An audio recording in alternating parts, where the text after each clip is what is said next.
সকালে ঘুম থেকে উঠে প্রথমে মুখ ধুয়েছিলাম, তারপরে ঘরের পাখাটাকে বের করে দিয়েছি, এরপর বিছানাটাকে গুছিয়ে নিচ্ছিলাম। আসলে এই বিছানা যদি এরকম ভাবে রেখে দেওয়া হয় তাহলে সারাদিনই এরকম পড়ে থাকে, তো সেই কারণেই ভাবলাম যে বিছানা আগে গুছিয়ে নিই। ঘরের কাজ সম্পূর্ণ হলে এরপর চলে গেছিলাম বাজারে। বাজার থেকে কিছু ময়দা আনবো। আসলে অনেক দিন ধরেই সকালবেলা একটু লুচি খেতে ইচ্ছে করছিল। বাড়ি ফিরে আমি ময়দা মাখতে বসে পড়েছিলাম। তো প্রথমে একটু কালো জিরে দিয়েছিলাম, একটু তেল দিয়েছি আর পরিমাণ মতন লবণ দিয়েছিলাম। তারপর হালকা একটু জল দিয়ে ময়দাটাকে মাখিয়ে নিচ্ছিলাম। আচ্ছা, লুচির মধ্যে কালো জিরে দিলে নাকি লুচির স্বাদ ভালো হয়, তবে জানি না, যাই হোক অনেকে দেয়, আমিও দিলাম।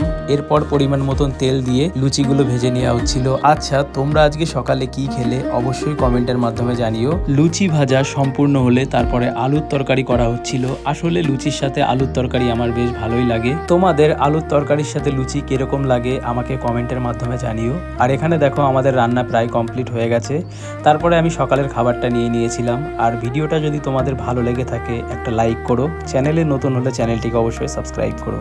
দেখা হচ্ছে পরের ভিডিও।